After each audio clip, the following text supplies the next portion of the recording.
The house was too clean. That was the first thing Maren noticed when she finally came home. Not the silence, not the emptiness, but the fact that someone had wiped the kitchen counter. The dish towel was folded, the coffee mugs were stacked in perfect order, and her husband, Garrett, was sitting at the kitchen table, with his hands wrapped around a glass of water, looking at her the way you look at a stranger who has wandered into the wrong house. "You're back early," he said. She had been in the hospital for 11 days. Preeclampsia, then an emergency C-section at 34 weeks. Twin girls, 7 weeks premature, still in the NICU at Sunnybrook.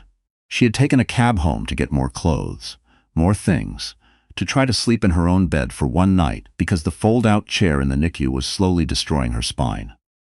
And Garrett was sitting at the kitchen table looking at her like she was early. "The girls are still in the hospital," Maren Calloway said. Not Calloway anymore, technically. She'd gone back to Finch on all her professional work after the promotion, but she hadn't bothered to explain that to Garrett. There never seemed to be a good time. "I came to get a few things." He nodded. He didn't ask how they were doing. He didn't ask about Nora. He didn't ask about June. He just nodded and looked back down at his water. She stood in the kitchen doorway of the house they had bought together in Oakville, Ontario, 4 years ago, with the wraparound porch they'd argued about keeping, and the backyard garden she'd planted that had died the first winter, and been replanted every spring since, and she understood, clearly and completely, that something had ended. She just didn't know yet how long ago it had ended, or what it would cost her to walk away from the wreckage. Maren had met Garrett Calloway at a fundraiser for 6 kids in Toronto. She was 31. He was 38. He had a kind face and a very firm handshake, and he'd asked her what she did, and actually listened to the answer, which at the time felt extraordinary. She was a radiologist at St. Michael's. He was a commercial real estate developer. They had nothing in common except that they were both good at their jobs and both tired of eating dinner alone, and for a while, that was enough. The first few years were good. Not extraordinary, but good. He was attentive in the way that men are attentive, when they're still trying to impress you, and she was careful in the way that women are careful when they've hurt before and don't want to show it. They built a life that looked, from the outside, like everything you were supposed to want.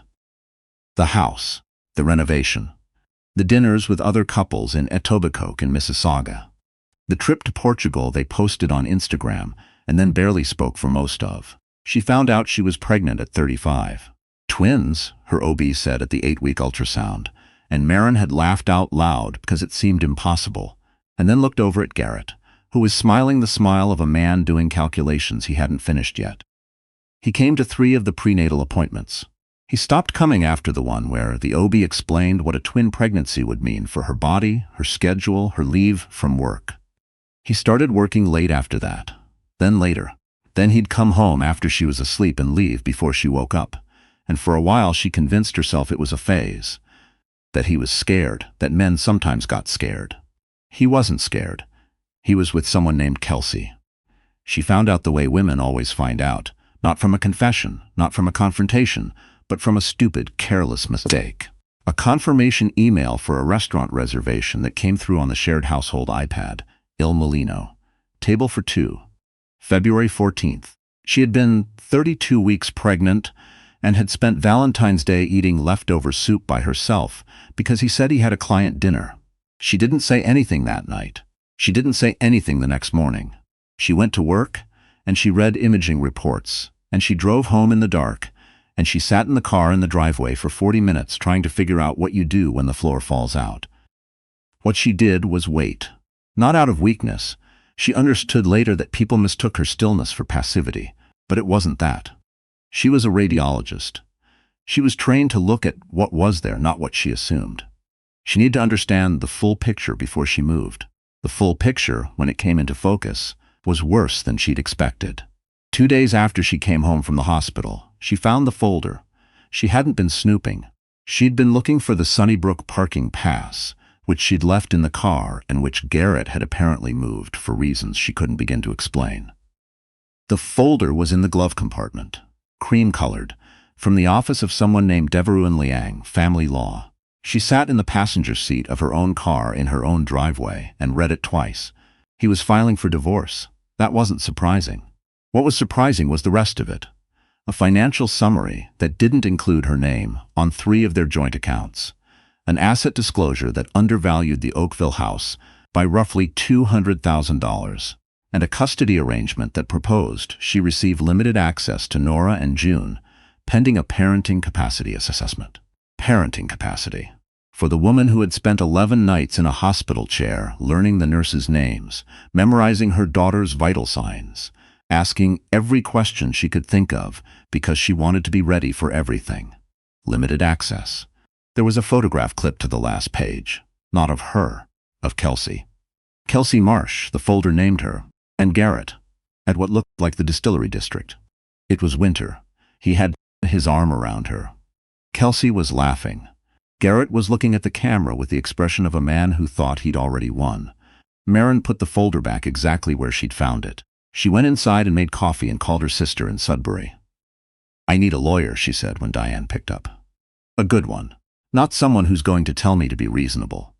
Her name was Priscilla Okonkwo, and she operated out of a small office on Bay Street that had exactly 1 plant and exactly 0 framed inspirational quotes, which Maren took as a very good sign. "Walk me through everything," Priscilla said.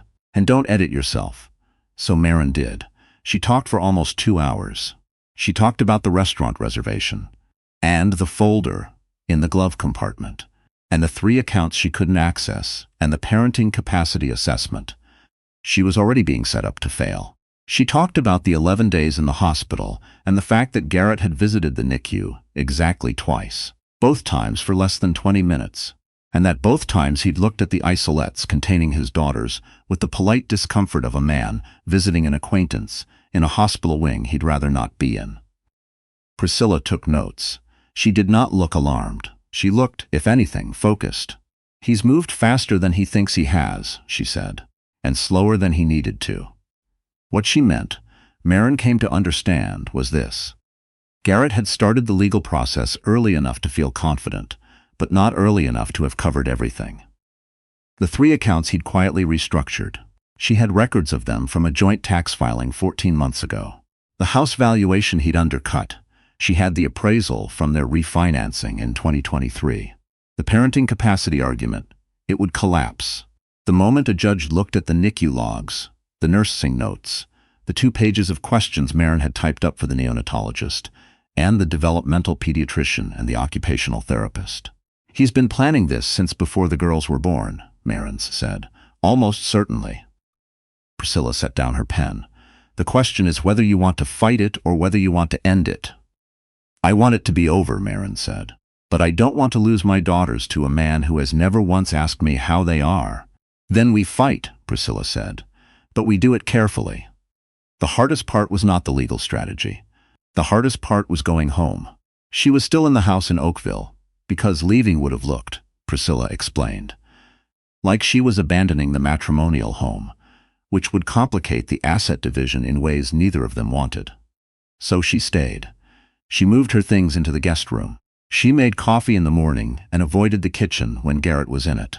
She drove to Sunnybrook in the afternoon and sat beside the isolettes and talked to Nora and June about anything she could think of.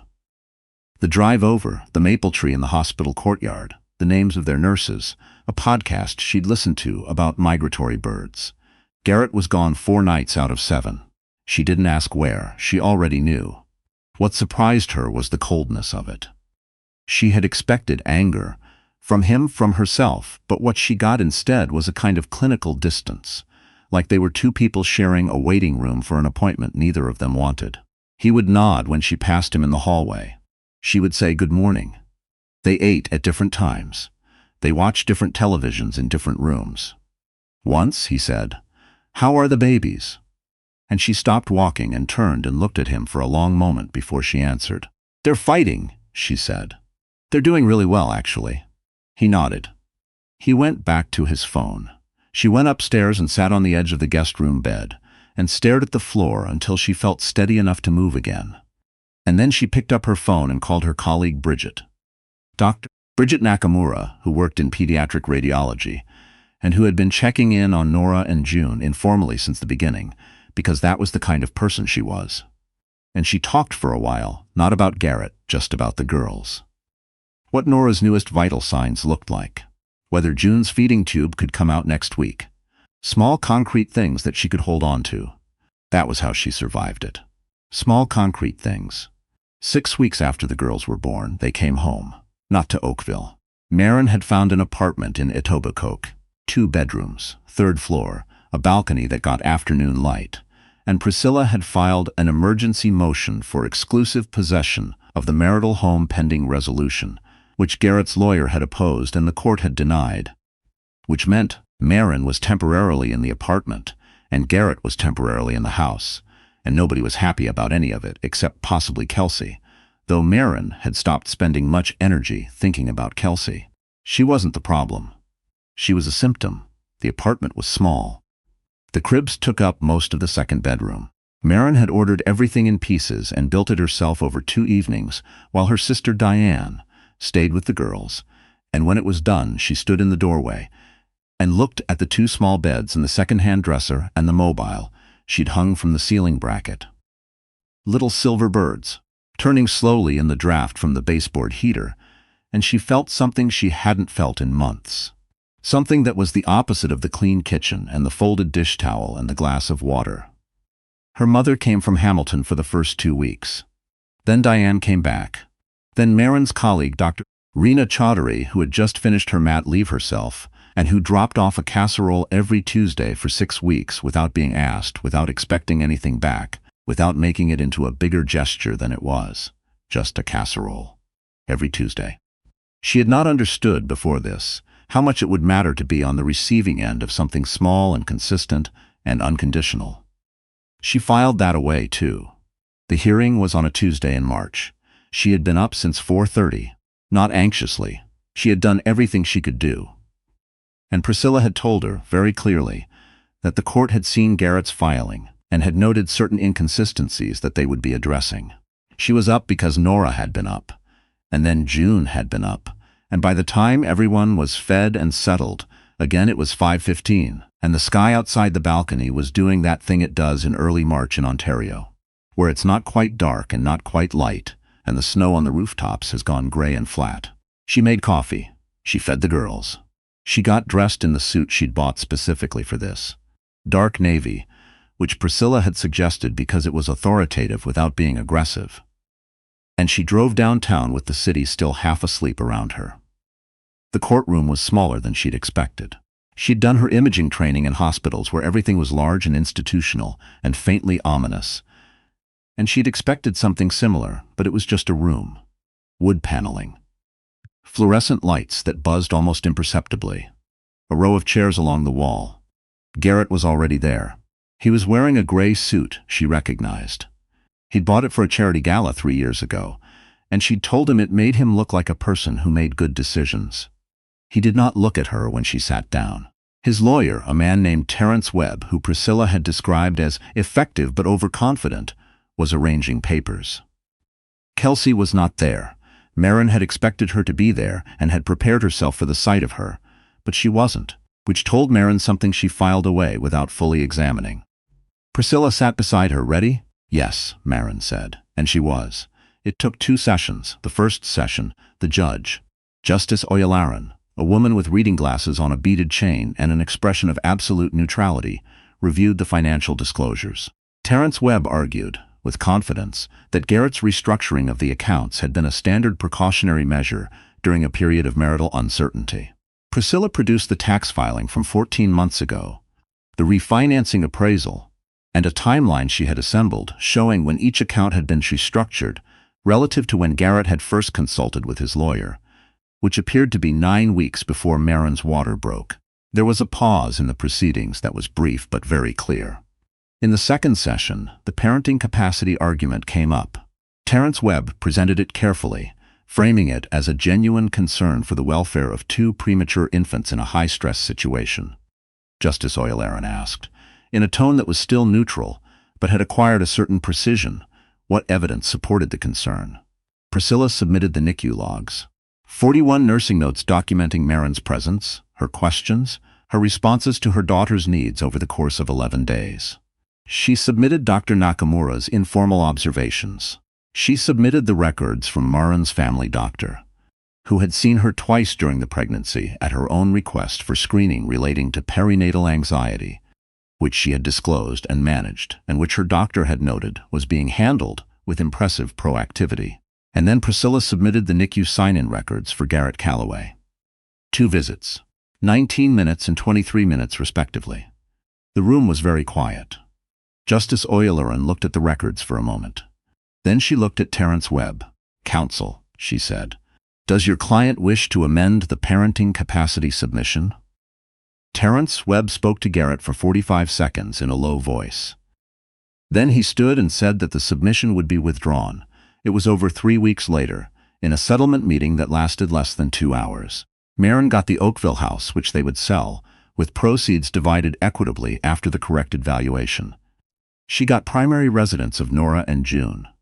Garrett was granted access, real, structured access, every second weekend, and a family court monitor would oversee the arrangement for the first year. She did not feel triumphant.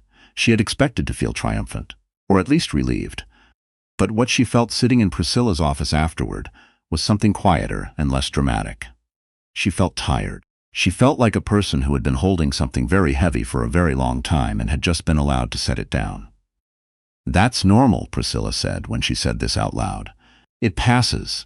Her mother was at the apartment with the girls when she got home. Nora was asleep.